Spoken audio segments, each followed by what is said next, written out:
चलिए, आज हम स्टार्ट कर रहे हैं कॉशी सीक्वेंस और ये काफ़ी इम्पोर्टेंट टॉपिक है। ये है advance calculus BSc second year mathematics. तो चलिए जल्दी से स्टार्ट करते हैं। इसके पहले वैसे हम पढ़ चुके हैं लिमिट ऑफ सीक्वेंस और उस पर बेस्ड कुछ थ्योरम्स और कुछ एग्जांपल्स भी हम देख चुके हैं। तो उसके बाद का टॉपिक है कॉशी सीक्वेंस। तो जल्दी से हम इसकी डेफिनेशन देखते हैं, फिर इसका एक एग्जांपल देखेंगे और एक बहुत ही इम्पोर्टेंट थ्योरम है उसको भी हम देखेंगे। तो चलिए स्टार्ट करते हैं। कॉशी सीक्वेंस की डेफिनेशन ये है कि मान लो Sn वास्तविक संख्याओं का एक अनुक्रम है, तब ये Sn कॉशी सीक्वेंस यानी कि कॉशी अनुक्रम कहलाएगा यदि प्रत्येक एप्सिलॉन ग्रेटर देन 0 के लिए there exist n0 belongs to n। इस प्रकार है कि mod of Sm minus Sn less than epsilon for all m n greater than or equal to n0। यानी कि Sn कॉशी सीक्वेंस कहलाएगा यदि किसी भी छोटी से छोटी स्वेच्छ संख्या एप्सिलॉन यहाँ पे स्वेच्छ हो सकता है, यानी मनचाहा छोटा से छोटा आप चुन सकते हो। तो कोई भी स्वेच्छ संख्या के लिए एक n0 जो कि बिलोंग करता है किसमें, n में, और ये n क्या है, प्राकृतिक संख्याओं का समुच्चय। यानी हम इसको कहेंगे कि प्रत्येक एप्सिलॉन ग्रेटर देन 0 के लिए एक प्राकृतिक संख्या, या आप इसको धनात्मक पूर्णांक भी कह सकते हैं क्योंकि प्राकृतिक संख्याओं को हम धनात्मक पूर्णांक भी कहते हैं। तो प्रत्येक एप्सिलॉन ग्रेटर देन 0 के लिए there exist positive integer n0, यानी कि एक प्राकृतिक संख्या n0 का अस्तित्व किस प्रकार होना चाहिए कि mod of Sm minus Sn less than epsilon, और ये बात सच हो उन सभी mn के लिए जो n0 से बड़े या बराबर है। तो ये n0 का अस्तित्व हमको खोजना होगा। तो जब हम लिमिट ऑफ सीक्वेंस पढ़ रहे थे तो उससे थोड़ा सा ही बस ये डिफरेंट है ये वाला डेफिनेशन, बाकी बातें तो दोनों में लगभग एक सी हैं। बस वहाँ पे लिमिट ऑफ सीक्वेंस में हम ये बात पढ़े थे, mod of Sn minus L less than epsilon for all n greater than equal to m। तो उसमें हम एक m नाम के इंटीजर की खोज कर रहे थे, एक m नाम के इंटीजर का अस्तित्व ढूंढ रहे थे जिससे बड़े सभी n के लिए ये वाली बात सच होती थी कि mod of Sn minus L less than epsilon. यहाँ पे मॉड के अंदर L नहीं है बल्कि सीक्वेंस के ही टर्म्स हैं। Sm मतलब सीक्वेंस का mवां टर्म यानी mth term of sequence. Sn मतलब क्या समझेंगे आप, nth term of sequence, sequence का mवां पद और सीक्वेंस का nवां पद, और ये m और n में कुछ फासला रहा होगा। और एक और बात, अनेक किताबों में अनेक पुस्तकों में Sn पहले दिया होगा और Sm बाद में दिया होगा, तो आपको घबराने की जरूरत नहीं है। ये ऐसे भी आप इसको लिख सकते थे, Sn minus Sm less than epsilon भी हम उसको लिख सकते थे, क्योंकि हमने यहाँ पे मॉड लगाया हुआ है यानी हमको केवल एब्सोल्यूट वैल्यू से मतलब है। और हम जब भी एग्जाम्पल सॉल्व करेंगे तो हम हमेशा यही कोशिश करेंगे कि बड़े में से छोटे को घटाया जाए। तो Sn माइनस Sm भी आप इसको लिख सकते हैं। हमेशा ये पद धनात्मक मान ही आपको देगा क्योंकि मॉड लगा हुआ है। तो ये मैंने आपको बता दिया। अच्छा, ये वाली डेफिनेशन के तुल्य एक और परिभाषा है, यानी कि आप कॉशी सीक्वेंस की एक और डेफिनेशन यहाँ पे देख सकते हैं, क्योंकि अनेक एग्जांपल्स बनाते समय और थ्योरम्स बनाते समय हम ये दूसरी परिभाषा का भी इस्तेमाल करेंगे। तो दूसरी परिभाषा क्या है, एक अनुक्रम Sn कॉशी अनुक्रम कहलाता है यदि प्रत्येक एप्सिलॉन ग्रेटर देन 0 के लिए एक धनात्मक पूर्णांक m का अस्तित्व इस प्रकार है कि mod of Sn plus p minus Sn less than epsilon for all n greater than equal to m और p ग्रेटर देन और इक्वल टू 1।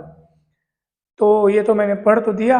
अब देखिए, आप गौर से देखो कि इन दोनों में क्या फर्क नजर आ रहा है। तो मैंने आपको बताया सर कि ये m और n दो अलग अलग पूर्णांक है, तो कुछ भी नहीं है। m के स्थान पर आपको यहाँ पे क्या दिख रहा है, n प्लस p, जिससे साफ झलक रहा है कि सर n है। ये देखो, ये कौन है, ये n है, और ये कौन है, n प्लस p, यानी कि n के कुछ कदम और आगे चलने पर n प्लस p मिला होगा। जैसे n के बाद अगला कौन आता है, n प्लस 1, उसके बाद कौन आता है, n प्लस 2। तो ऐसे चलते जाओगे आप, तो जब p कदम चलोगे तो आपको कौन मिलेगा, n प्लस p मिलेगा, और यही n प्लस p की जगह वहाँ पे m दिख रहा है। तो देखा जाए तो दोनों परिभाषाओं में ज़्यादा फर्क नहीं है, सेम टू सेम परिभाषा है। बस हमने क्या कर दिया, ये जो m को है ना, m को यहाँ पर क्या बता दिया कि सर ये m जो है ना, यहाँ पे n के कुछ कदम आगे वाला पद है, ऐसा हमने यहाँ पे दिखा दिया है, बाकी और कोई फर्क नहीं है। और यहाँ पे हम जिस पूर्णांक की खोज में थे या जिस पूर्णांक का अस्तित्व ढूंढ रहे थे वो n0 था। हम लोग बोल रहे थे कि there exist n0 belongs to n such that उससे बड़े m और n, उससे बड़े सभी m और n के लिए ये बात सच होनी चाहिए, तब वो कॉची अनुक्रम कहलाएगा। अब क्योंकि यहाँ पे हमने क्या कर दिया है, m की जगह पे n प्लस p ले लिया है, यानी दोनों में n कॉमन हो गया है, n तो Sn है ये, और ये कौन है, Sn प्लस p है। और p जो है ऑब्वियस सी बात है वो एक या एक से बड़ा होगा, तभी तो हमको n के बाद वाले पद का क्रमांक यहाँ पे मिल पाएगा। तो इसलिए हम यहाँ पे धनात्मक पूर्णांक केवल m का अस्तित्व ढूंढेंगे और इस प्रकार ढूंढेंगे कि m से बड़े सभी n के लिए ये वाली बात सच हो और p greater than equal to 1।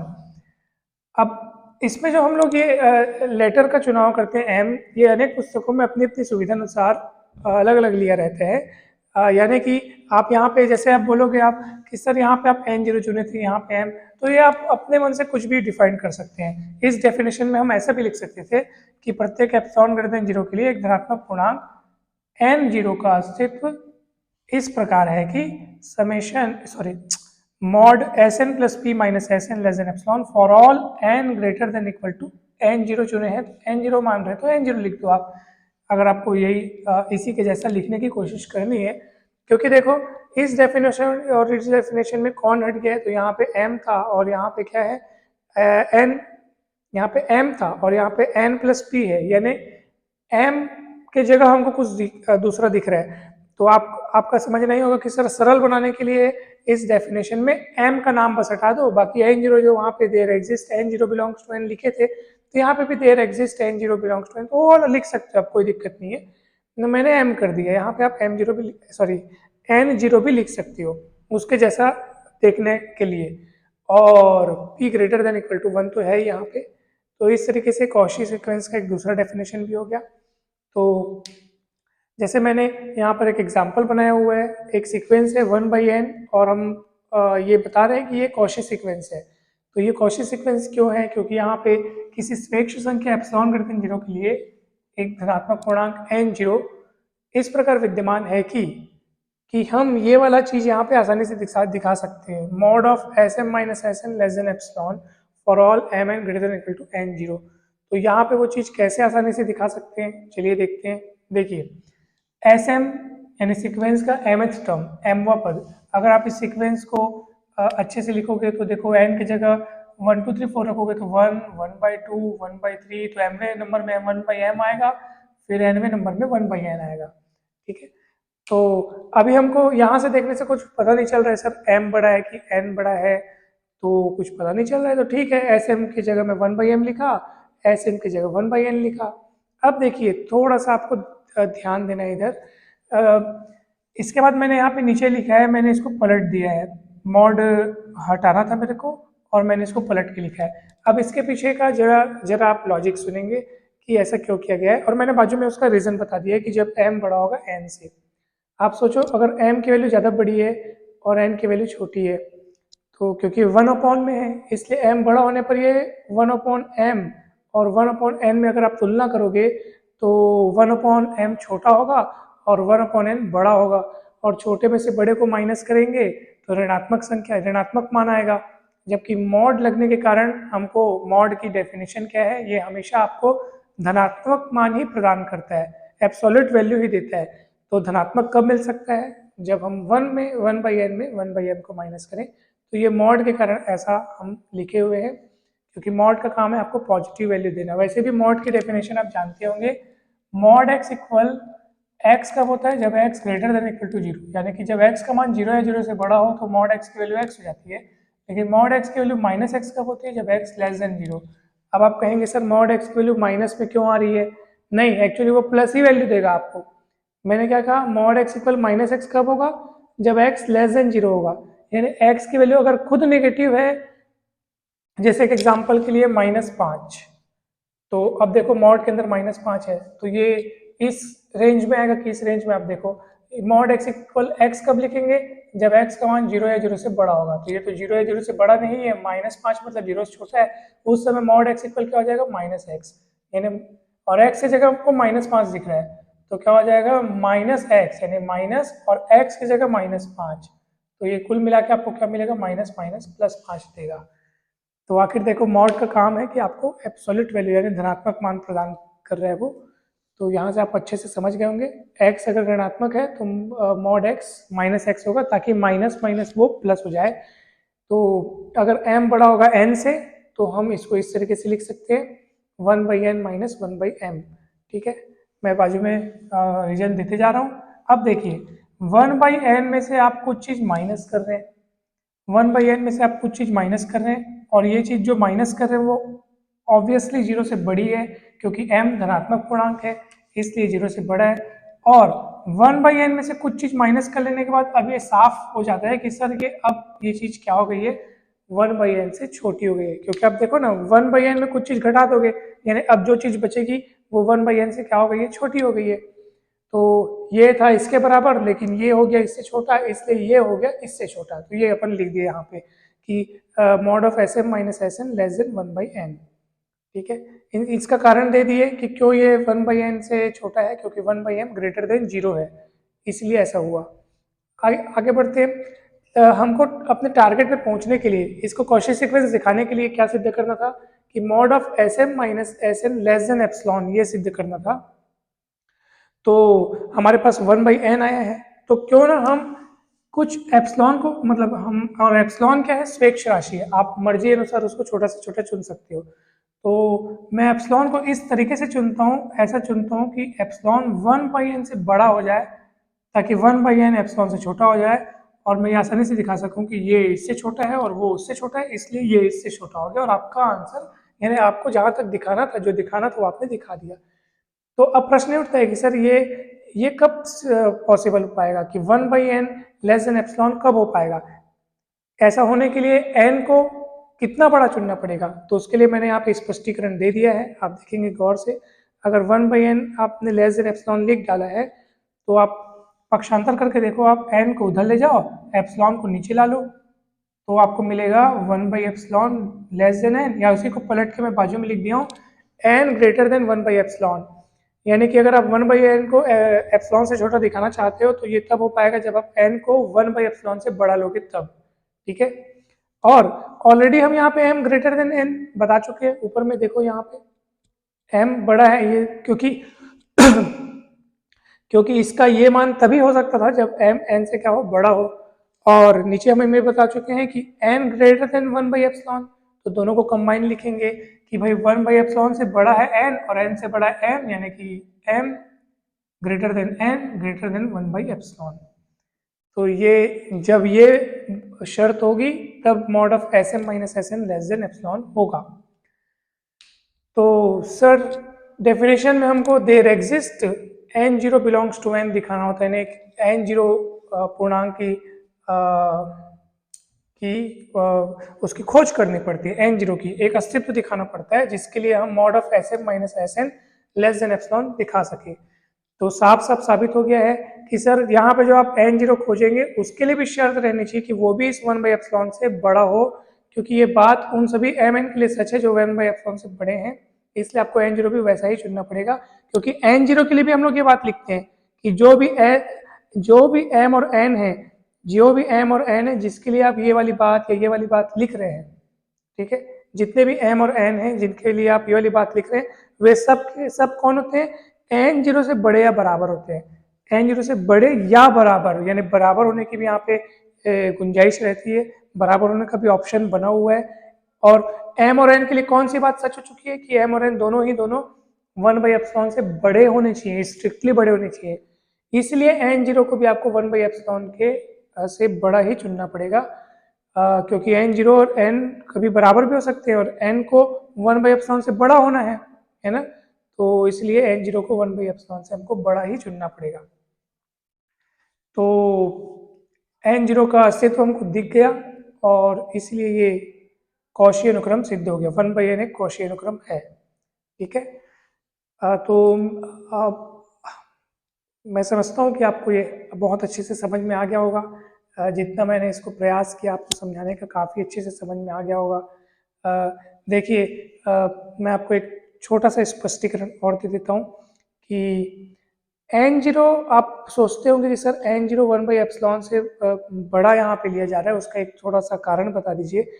मान लो 1/ε से बड़ा नहीं लेते, मान लो n0 1/ε के इक्वल लेते, एक बात की बात, तो इक्वल लेते मान लो, और यहाँ पे दिख रहा है कि n0 से बड़ा या बराबर है, और n0 को 1/ε के इक्वल ले लेते, मान लो ये n0 इज इक्वल टू 1/ε, तो इससे ये साबित हो जाता है कि n की वैल्यू 1/ε से बड़ी या बराबर भी हो सकती है, यानी बराबर हो के भी ऑप्शंस हैं, लेकिन ऊपर में क्या दिख रहा है आपको, n 1/ε से स्ट्रिक्टली बड़ा होगा। तो ये स्ट्रिक्टली बड़ा होने की ये बात वो सच साबित रहने देने के लिए, यानी इसको इसकी सच्चाई बनाने के लिए हमको n0 को 1/ε से स्ट्रिक्टली बड़ा चुनना पड़ेगा, इसलिए ऐसा लिखा गया ये।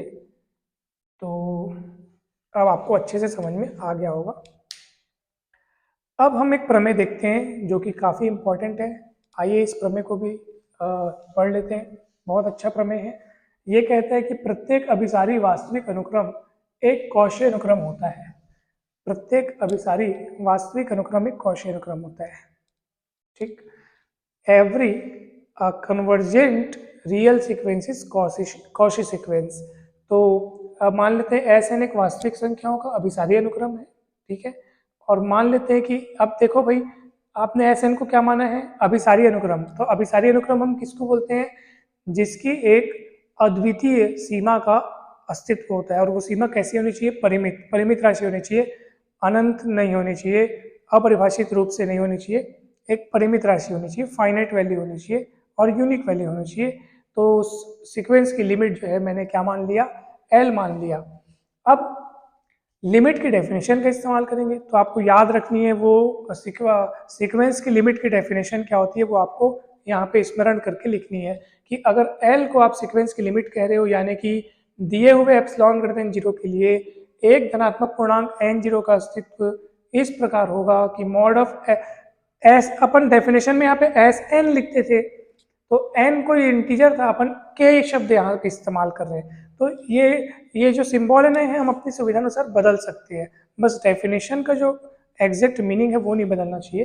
तो मैंने यहाँ पे एस के ले लिया -L लेस देन एप्सिलॉन है, डेफिनेशन में मैंने यहाँ पे क्या ले लिया, एप्सिलॉन/2। एप्सिलॉन इज आर्बिट्री नंबर है, वो स्वेच्छ राशि है, इसलिए मैं उसको मनचाहा ले सकता हूँ। एप्सिलॉन ले लिया तो एप्सिलॉन/2 भी ले सकता हूँ। जैसे मैं एग्जाम्पल के लिए एप्सिलॉन को ले लिया 1/2, लेकिन वो तो स्वेच्छ है सर, आप 1/4 भी ले सकते हो। तो 1/4 कैसे मिलेगा, 1/2 का आधा करने पर मिलेगा, तो इसलिए मैं एप्सिलॉन ले सकता हूँ, तो एप्सिलॉन/2 भी ले सकता हूँ। प्रश्न उठता है सर वो ले सकते हो, तो वहाँ तक तो ठीक है, लेकिन लिए क्यों, उसका कारण क्या है, तो उसका कारण आपको थोड़ी देर बाद आगे समझ में आ जाएगा। हाँ, तो हमने ये डेफिनेशन लगा दी, और ये बात उन सभी के लिए सच है जो n0 से बड़े या बराबर है। तो ये हिस्सा डेफिनेशन का ही, आप उसको चेक कर सकते हैं। तो ये बात उन सभी नंबर्स के लिए सच है, उन सभी नंबर्स के लिए सच है जो किससे बड़े या बराबर है, n0 से बड़े या बराबर है। इसका अर्थ ये है कि अगर ये दो संख्याएं m और n, ये भी अगर n0 से बड़ी या बराबर है, तो इन दोनों के लिए भी ये वाला कथन सत्य होना चाहिए। जरा गौर से सुनिएगा, mod of sk - L less than एप्सिलॉन/2, तो ये बात किन के लिए सच है, उन सभी नंबर्स के लिए, उन सभी k के लिए सत्य है, यानी उन सभी नंबर्स के लिए सत्य है जो n0 से बड़े या बराबर है। n0 से बड़ा या बराबर जो कुछ भी नंबर होगा, उन सब के लिए ये वाली बात आप आसानी से लिख सकते हैं।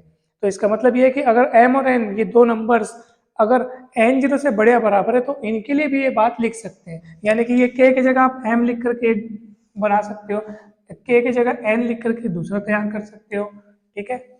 पहले n लिख दिया हूं मैं, फिर बाद में m लिखा हूं, देखो ध्यान से। और ऑब्वियसली बात है कि ये m और n n0 से बड़े या बराबर है, तभी मैं ऐसा लिख पाया हूँ।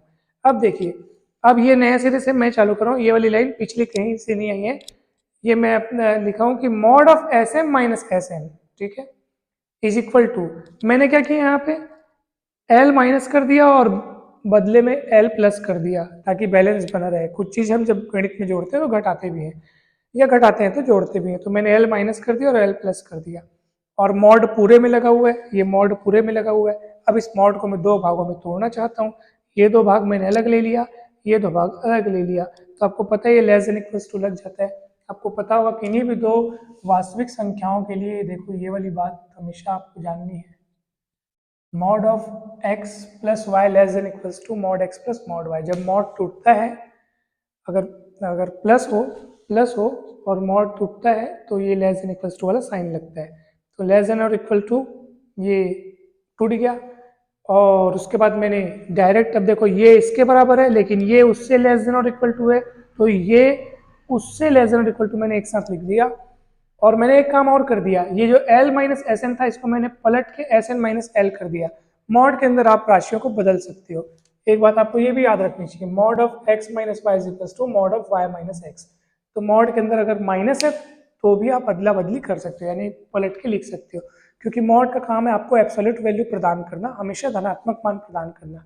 प्लस में तो हम वैसे भी बदल के लिख सकते हैं, मॉड न भी लगा हो तब भी x plus Y equal Y plus X लिख देते हैं, और माइनस में भी पलट सकते हैं मॉड के अंदर। ठीक है, अब एक बात ध्यान से सुनिए, mod of S M minus L, ये देखो mod of S M minus L less than epsilon by two है, mod of S M minus L less than epsilon by two है, तो दोनों को हम less than epsilon by two लिखेंगे। ये less than epsilon by two, ये भी less than epsilon by two, वो दोनों जुड़ के हो जाएंगे एप्सिलॉन।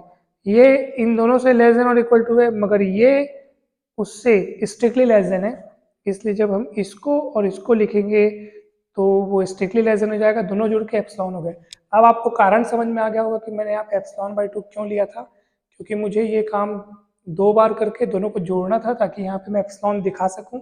और एप्सिलॉन दिखाने के साथ ही साथ हमने अभी जो कॉची सीक्वेंस का डेफिनेशन है वो पूरा प्राप्त कर लिया। वहाँ पे आप देखो हम जिस नतीजे पर पहुँचे हैं वो आपको कॉची सीक्वेंस की डेफिनेशन की तरफ इशारा कर रहा है, इसलिए सिद्ध होता है कि ये जो एस एन जो सीक्वेंस है वो एक कॉची सीक्वेंस है। और हमने जो लेके चला था वो ये था कि एस एन जो है वो कन्वर्जेंट सीक्वेंस है ना, convergent sequence of real numbers. तो सिद्ध होता है कि every convergent real sequence is Cauchy sequence, यानी वास्तविक संख्याओं का प्रत्येक अभिसारी अनुक्रम एक कॉची अनुक्रम होता है। ठीक है, वास्तविक संख्याओं के अनुक्रम में अगर बात करें तो इस प्रमेय का विलोम भी सदैव सत्य है, यानी कि अगर कोई वास्तविक संख्याओं का अनुक्रम अगर कॉची अनुक्रम है तो वो निश्चित रूप से वो अभिसारी अनुक्रम भी होगा। तो इसका प्रूफ आपको देखना है, आपको समझना है, कहीं डाउट होगी तो पूछना है। एक और बात, हमने एक थ्योरम प्रूफ किया था कि अगर कोई सीक्वेंस अभिसारी है तो वो निश्चित रूप से परिबद्ध होगी, यानी बाउंडेड होगी। तो ठीक वही बात कॉची सीक्वेंस के लिए भी सत्य है कि every Cauchy sequence is bounded, है ना। अगर कोई वास्तविक संख्याओं को कॉची सीक्वेंस है ना, तो वो हमेशा क्या होगा, बाउंडेड होगा। तो ये भी प्रूफ आपको करना है। ये प्रूफ एकदम वैसा ही बनेगा जैसे हमने वास्तविक संख्याओं के अभिसारी अनुक्रम के लिए किया था। हमने थ्योरम किया था कि अगर वास्तविक संख्याओं का कोई अभिसारी अनुक्रम है तो वो निश्चित रूप से परिबद्ध होगा। तो उसी थ्योरम के जैसा ही ये बनेगा, जो मैंने अभी बताया आपको कि every Cauchy sequence is bounded, यानी कि प्रत्येक कॉची अनुक्रम एक परिबद्ध अनुक्रम होता है। तो ये वैसा ही बनेगा, तो इसीलिए आपको वो बनाना है। और तो ये रहा आज का, इतने टॉपिक हमने किए। नेक्स्ट क्लास में मैं कॉची सीक्वेंस के कुछ एक और एग्जांपल्स बताने का प्रयास करूँगा। उसके बाद हम और आगे के नेक्स्ट टॉपिक में चलेंगे। Thank you so much.